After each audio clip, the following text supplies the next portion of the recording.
Nahum, chapter 1. An oracle concerning Nineveh. The book of the vision of Nahum of Elkosh. The Lord is a jealous and avenging God. The Lord is avenging and wrathful. The Lord takes vengeance on his adversaries and keeps wrath for his enemies. The Lord is slow to anger and great in power, and the Lord will by no means clear the guilty. His way is in whirlwind and storm, and the clouds are the dust of his feet. He rebukes the sea and makes it dry. He dries up all the rivers. Bashan and Carmel wither. The bloom of Lebanon withers. The mountains quake before him. The hills melt. The earth heaves before him, the world and all who dwell in it. Who can stand before his indignation? Who can endure the heat of his anger? His wrath is poured out like fire, and the rocks are broken into pieces by him. The Lord is good, a stronghold in the day of trouble. He knows those who take refuge in him. But with an overflowing flood, he will make a complete end of the adversaries and will pursue his enemies into darkness. What do you plot against the Lord? He will make a complete end. Trouble will not rise up a second time. For they are like entangled thorns, like drunkards as they drink. They are consumed like stubble fully dried. From you came one who plotted evil against the Lord, a worthless counselor. Thus says the Lord, though they are at full strength and many, they will be cut down and pass away. Though I have afflicted you, I will afflict you no more. And now I will break his yoke from off you, and will burst your bonds apart. The Lord has given commandment about you. No more shall your name be perpetuated. From the house of your gods I will cut off the carved image and the metal image. I will make your grave, for you are vile. Behold, upon the mountains, the feet of him who brings good news, who publishes peace. Keep your feasts, O Judah, fulfill your vows. For never again shall the worthless pass through you. He is utterly cut off. Chapter 2. The scatterer has come up against you. Man the ramparts, watch the road, dress for battle, collect all your strength. For the Lord is restoring the majesty of Jacob as the majesty of Israel. For plunderers have plundered them and ruined their branches. The shield of his mighty men is red. His soldiers are clothed in scarlet. The chariots come with flashing metal on the day he musters them. The cypress spears are brandished. The chariots race madly through the streets. They rush to and fro through the squares. They gleam like torches. They dart like lightning. He remembers his officers. They stumble as they go. They hasten to the wall. The siege tower is set up. The river gates are opened. The palace melts away. Its mistress is stripped. She is carried off. Her slave girls lamenting, moaning like doves and beating their breasts. Nineveh is like a pool whose waters run away. Halt, halt, they cry, but none turns back. Plunder the silver, plunder the gold. There is no end of the treasure or the wealth of all precious things. She is pillaged, plundered, stripped. Hearts melt, knees give way, bodies tremble, every face grows pale. Where now is the lion's den, the place where they fed their young, where the lion and lioness went, and the cubs with nothing to fear?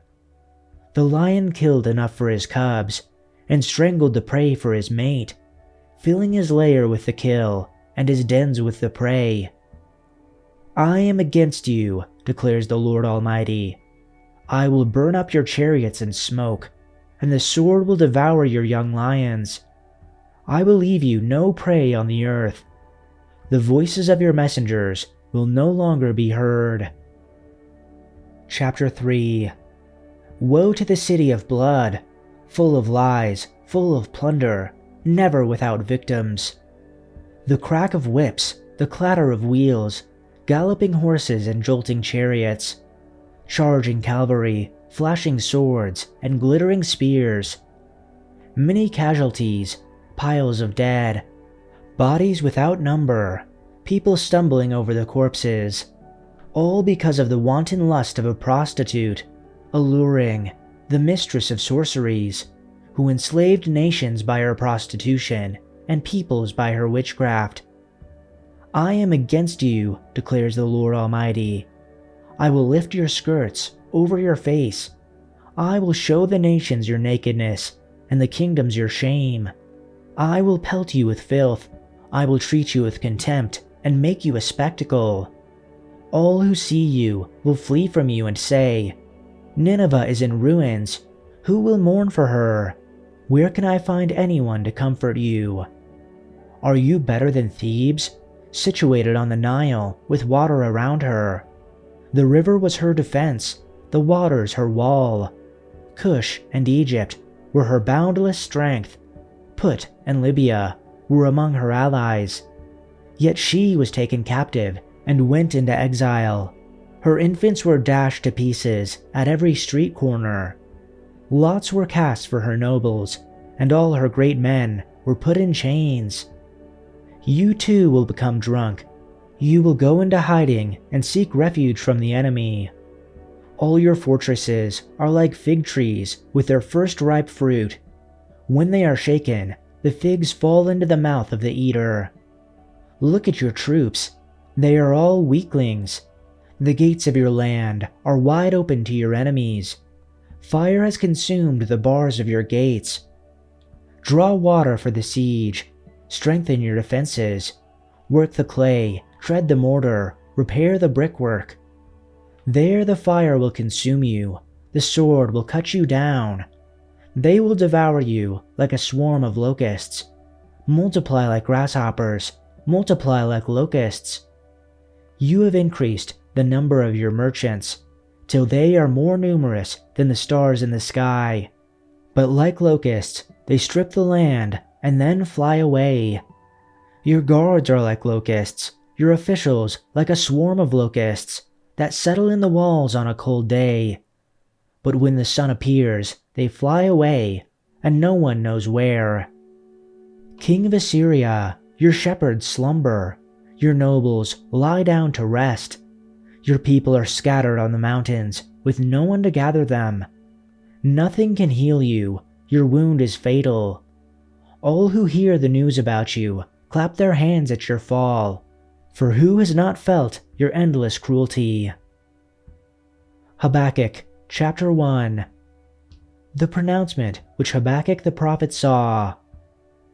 How long, Lord, have I called for help, and you do not hear?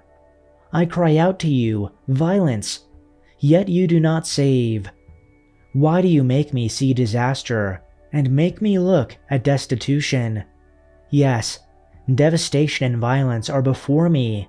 Strife exists, and contention arises. Therefore, the law is ignored, and justice is never upheld. For the wicked surround the righteous. Therefore justice comes out confused. Look among the nations, watch, be horrified, be frightened speechless. For I am accomplishing a work in your days. You would not believe it, even if you were told. For behold, I am raising up the Chaldeans, that grim and impetuous people who march throughout the earth, to take possession of dwelling places that are not theirs. They are terrifying and feared. Their justice and authority originate with themselves. Their horses are faster than leopards and quicker than wolves in the evening. Their horsemen charge along. Their horsemen come from afar. They fly like an eagle, swooping down to devour. All of them come for violence. Their horde of faces moves forward. They gather captives like sand. They make fun of kings, and dignitaries are an object of laughter to them. They laugh at every fortress. They heap up dirt and capture it. Then they fly along like the wind and pass on. But they will be held guilty, they whose strength is their God. Are you not from time everlasting, Lord my God, my Holy One? We will not die. You, Lord, have appointed them to deliver judgment, and you, O Rock, have destined them to punish. Your eyes are too pure to look at evil, and you cannot look at harm favorably. Why do you look favorably at those who deal treacherously? Why are you silent when the wicked swallow up those more righteous than they? Why have you made people like the fish of the sea, like crawling things that have no ruler over them? The Chaldeans bring all of them up with a hook, drag them away with their net, and gather them together in their fishing net. Therefore they rejoice and are joyful. Therefore they offer a sacrifice to their net, and burn incense to their fishing net. Because through these things their catch is large, and their food is plentiful. Will they therefore empty their net, and continually slay nations without sparing? Chapter 2. I will stand guard at my post, and station myself on the watchtower. I will keep my watch, to see what he will say to me, and how I may reply when I am reprimanded. Then the Lord answered me and said, Write down the vision, and inscribe it clearly on tablets, so that one who reads it may run. For the vision is yet for the appointed time. It hurries toward the goal, and it will not fail. Though it delays, wait for it will certainly come. It will not delay long. Behold, as for the impudent one, his soul is not right within him, but the righteous one will live by his faith. Furthermore, wine betrays an arrogant man, so that he does not achieve his objective. He enlarges his appetite like Sheol, and he is like death, never satisfied. He also gathers to himself all the nations, and collects to himself all the peoples. Will all of these not take up a song of ridicule against him, even a saying and insinuations against him, and say, Woe to him who increases what is not his, for how long, and makes himself rich with debts? Will your creditors not rise up suddenly, and those who collect from you awaken? Indeed, you will become plunder for them, since you have looted many nations. All the rest of the peoples will loot you, because of human bloodshed and violence done to the land, to the town, and all its inhabitants. Woe to him who makes evil profit for his household, to put his nest on high, to be saved from the hand of catastrophe. You have planned a shameful thing for your house by bringing many peoples to an end. So you are sinning against yourself. For the stone will cry out from the wall, and the rafter will answer it from the framework. Woe to him who builds a city with bloodshed, and founds a town with violence. Is it not indeed from the Lord of armies that peoples labor merely for fire, and nations become weary for nothing? For the earth will be filled with the knowledge of the glory of the Lord, as waters cover the sea. Woe to him who makes his neighbor drink, to you who mix in your venom, even to make your neighbors drunk, so as to look at their genitalia. You will be filled with disgrace rather than honor. Drink, you yourself, and expose your own foreskin. The cup in the Lord's right hand will come around to you, and utter disgrace will come upon your glory.